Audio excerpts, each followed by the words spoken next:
Iran का एक शहर है किरमान, वहां पे एक शख्स है हाज माशाअल्लाह, गालिबन अब भी जिंदा है। पूरे किरमान में जब इमाम हुसैन की मजलिस करवाता है, किसी बादशाह और वजीर की मजलिस में भी इतने ताम नहीं होते जितना इसकी मजलिस में इमाम हुसैन का नजर न्याज होता है। हमारे ईरान के उस्ताद कहते हैं कि जब मैं उनसे मिलने गया और इसी नीयत से मिलने गया कि पूछूं तो सही आपके पास इतना पैसा आता कहां से कि आप इमाम हुसैन के इतने सुफरे और इतने ताम लगाते हैं। जब मिलने गया तो कहा कि एक बूढ़ा सा था 70 ईयर्स का, चेहरे पे अजीब नूरानियत थी, और बैठा और मुझे कहने लगे कि आज तक हुसैन की मैंने जब भी नियाज किया मैंने जेब से एक पाई नहीं लगाई, मुझे नहीं पता ये कहां से आता है, कौन देकर जाता है। या आपने प्रैक्टिकली मसलन इमाम बारगाह बनाते वक्त किसने सोचा था इतनी बड़ी इमाम बारगाह मसलन बन जाएगी। जब आप अहले बैत का काम करते हैं तो ऐसे लोगों की मदद आती है, क्योंकि काम जब उनका है तो मैं क्यों घबराऊं, राह जब उनकी है तो बंदा क्यों घबराए, वो खुद अपना रास्ता बनाता है। का फिर भी ये कैसे हुआ, मैंने आपके बारे में बड़ी चीजें सुनी। उसने कहा कि आज से तकरीबन 50 साल पहले मेरा काम था नज्जारी का, जो लकड़ियां बनाते हैं ना, लकड़ी का काम करता था, और मेरी बड़ी उल्फत थी, मोहब्बत थी इमाम हुसैन से। मेरी जिंदगी इश्क हुसैन के महवर में घूमती थी। मैं लकड़ी का काम तो करता था, लेकिन मैं बड़ी मेहनत करके लकड़ी के मिंबर बनाता था हुसैन के लिए, मस्जिदों के लिए मिंबर बनाता था, ताजिए बनाता था, ताबूत बनाता था, अलम बनाता था, जिस भी मस्जिद का काम हो सबसे पहले वो करता था। पूरा साल मेरी ये रविश थी, मस्जिदों में मिंबर देना, ताजिए देना, हुसैन से इश्क था। उसके साथ साथ थोड़े थोड़े हॉस्पिटल्स के काम भी करता था। एक दिन काम करते करते अचानक मुझे अपनी किडनीज में बहुत तकलीफ हुई। मैंने दर्द को देखे अनदेखी कर दी। 2-3 हफ्ते गुजरे, तकलीफ बढ़ती गई, यहां तक एक दिन इतनी तकलीफ हुई मैं बेहोश होकर गिर गया। मुझे हॉस्पिटल ले जाया गया। डॉक्टर्स ने मुझसे कहा कि कब से तकलीफ है, मैंने कहा 2 हफ्ते से तकलीफ पड़ गई है। उन्होंने कहा जल्दी जाकर अपने यूरिन के टेस्ट दो। जब यूरिन टेस्ट देने गया तो मेरा यूरिन ही नहीं आ रहा था। फिर डॉक्टर ने एक इंजेक्शन लगा, कहा आज के बाद घर चला जा, न तुझे चलना है न तुझे काम करना है, बस बिस्तर पे सीधा होकर लेट जा। कहा जब घर पहुंचते पहुंचते मेरे पांव फूल गए। और कहता है कि मौलाना उस दिन का सोना 4 साल तक मैं उसी तरह बिस्तर पे सोया रहा। 4 साल तक मैं बिस्तर से उठ नहीं सका, बदन फूल गया, न हाथ हिला सकता हूं न पांव हिला सकता हूं, यहां तक कि मैंने आंखों से देखना भी छोड़ दिया, बस मुझे कानों से आवाजें सुनने आती थी। कि जब इस तकलीफ में पहुंचा ना, अपने जितने रिश्तेदार थे सब छोड़ के चले गए। एक मेरी बूढ़ी मां थी, लोग मेरे करीब नहीं आते थे कि ये बीमार है इसके करीब नहीं जाओ, लेकिन मेरी बूढ़ी मां मेरी खिदमत करती रही। माओं की कदर करो जब तक जिंदा है, और जिंदा नहीं है ना तो कम से कम हफ्ते में एक बार कब्र पे जरूर जाया करो। मरने के बाद भी माओं की दुआएं बच्चों को जरूर लगती हैं। का इस मां ने मेरी खिदमत ऐसे की जैसे मैं बच्चा था। का एक दिन मुझे ये हो गए हॉस्पिटल आना जाना, बदन बहुत फूल गया, खाल बिल्कुल नरम हो गई। का हॉस्पिटल ले जाया गया। डॉक्टर ने जब मुझे पलटा तो मेरी पीठ पे कीड़े पड़ चुके थे, क्योंकि बदन नरम हो चुका था। मेरी मां डॉक्टर को कहती थी बेटे को पानी पिलाऊं, कहता था नहीं बस चम्मच को गीला करके इसकी जबान पे रखो। कहा 4 साल मैंने वो प्यास चखी जिसको सोच के मैं हुसैन पे रोता था। शिद्दत प्यास में मैंने बिस दिल में मैंने हुसैन हुसैन हुसैन को पुकारा। अपने आका को मैंने उम्मीद नहीं तोड़ी, हुस्न ज़न था मेरे आका हुसैन पे। बस यही कहता था मौला मैं आपके मिंबर बनाता हूं, मौला मैं आपके ताजिए बनाता हूं, मौला मुझे यकीन है कि आप मुझे जरूर बचा लेंगे। का जब आखिरी दिन हॉस्पिटल में गए तो डॉक्टर ने मेरी मां को कहा बस ये चंद दिन का मेहमान है, इसे घर ले जाओ। कहिए मैंने आवाज सुन ली, और सुनी तो मैं रो पड़ा। मैंने कहा इमाम हुसैन 4 साल से आपसे उम्मीद लगाकर बैठा, मौला क्या आपका आशिक इसी तरह मर जाएगा? दुनिया क्या कहेगी? हुसैन के मिंबर बनाता था और हुसैन ने इसे शफा ही नहीं दी। कि मेरी मां ने घर के सरदाब में लाकर मुझे सुला दिया। कि वो दिन थे मुहर्रम के दिन, पहली मुहर्रम हुई, मेरी मां ने जल्दी जल्दी घर में सफाई करना शुरू की और नीचे आई, कहने लगी मेरे लाल मुहर्रम शुरू हो गया है, अब मैं तुझे हुसैन के हवाले करती हूं, मैं जाती हूं मजलिस सुनने। कहता मां ये कहकर चली गई, उस सरदाब में मैं सो रहा था, 4 मुहर्रम की रात आई।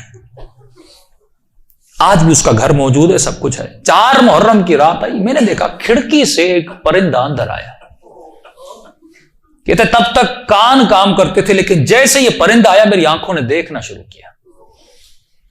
लेकिन ये अजीब कबूतर था जिसके 3 पर थे, सफेद था, सबज था और लाल पर था। मैंने जिंदगी में ऐसा कबूतर दुनिया में कहता मैंने नहीं देखा। पंजे उसके लाल थे।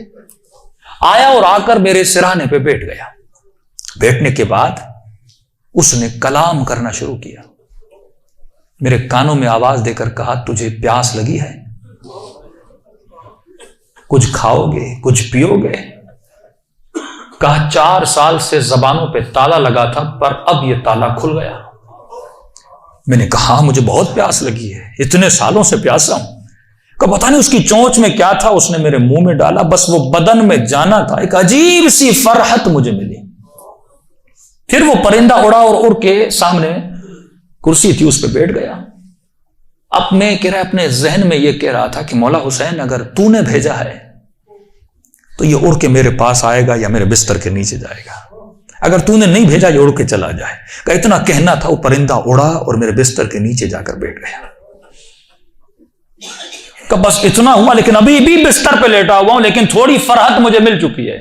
अब सोच रहा हूं ये परिंदा कौन है, कहां से आ रहा है। इतने में सुबह हुई, मेरी मां नीचे सरदाब में आई और उसके हाथ में रुमाल था। पहले जमाने में जब लोग रोते थे तो एक रुमाल रखते थे। का जल्दी दौड़ी दौड़ी आई और गीला सा रुमाल था, उसने इस रुमाल को मेरे ऊपर निचोड़ना शुरू किया। तो मैंने कहा कि अम्मा ये क्या है? कहा ये हुसैन के गम में जो आंसू बहा है ना,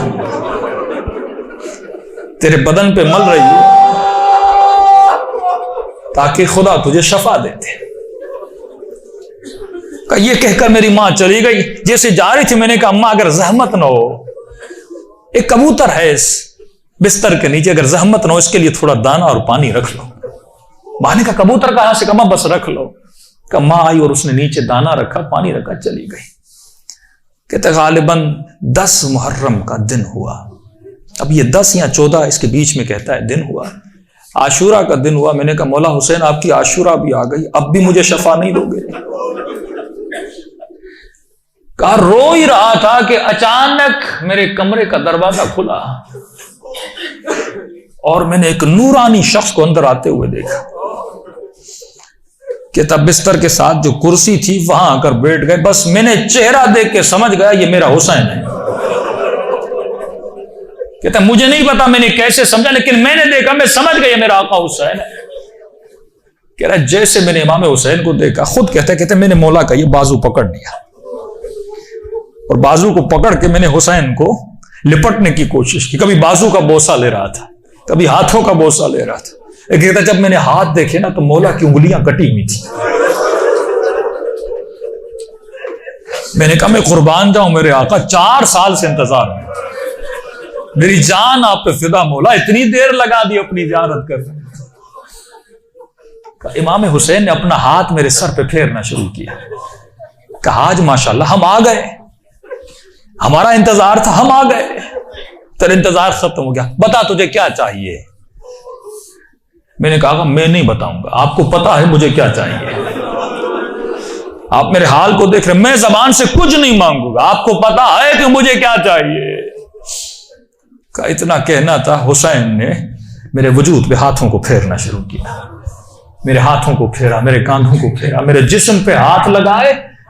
कहा आज माशाल्लाह जो तुझे चाहिए था हुसैन ने दे दिया। मैंने कहा आपका बहुत शुक्रिया। कब मौला मैंने एक नजर की थी। क्या की थी? आज माशाल्लाह मौला मैंने नजर की थी, अगर आप मुझे शफा देंगे मैं 10 दिन आपका न्याज करूंगा, 10 दिन मजलिस करूंगा और 10 दिन आपका न्याज करूंगा। इमाम हुसैन ने कहा आज माशाल्लाह 10 दिन अपनी तरफ से करना, 8 दिन मेरी तरफ से करना। कहा मौला 8 दिन किस चीज पे? कहा आज माशाल्लाह 10 दिन तू हुसैन के लिए करेगा और 8 दिन मेरी तरफ से मेरी अम्मा जहरा के लिए करेगा।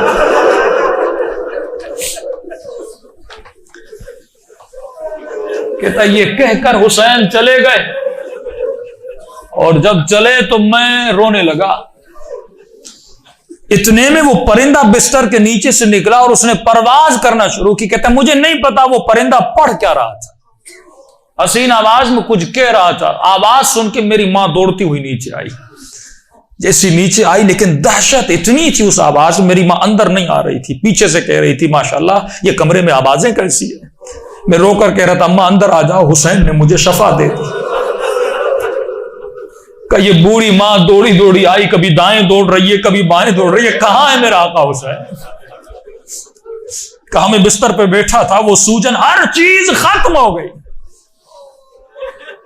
यहां तक वो कबूतर परवाज करके चला गया। ये बूढ़ी कभी कुर्सी के बोसे ले रही है, कभी बेटों के हाथों को चूम रही है। यहां मेरे हुसैन के हाथ लगे थे। रोती हुई जब सहन में आया, हमसायों ने समझा ये मर गया है। दौड़े दौड़े आए कि मां रो रही है, शायद बेटा मर गया है। लेकिन जब पहुंचे क्या देखा, इसे हुसैन ने जिंदगी अता कर दी थी। अदीजों, जब यकीन हो ना, यकीन न टूटे, जब अहले बैत पे भरोसा हो, तो फिर कासिम वाली सिफात तेरे वजूद में आती है।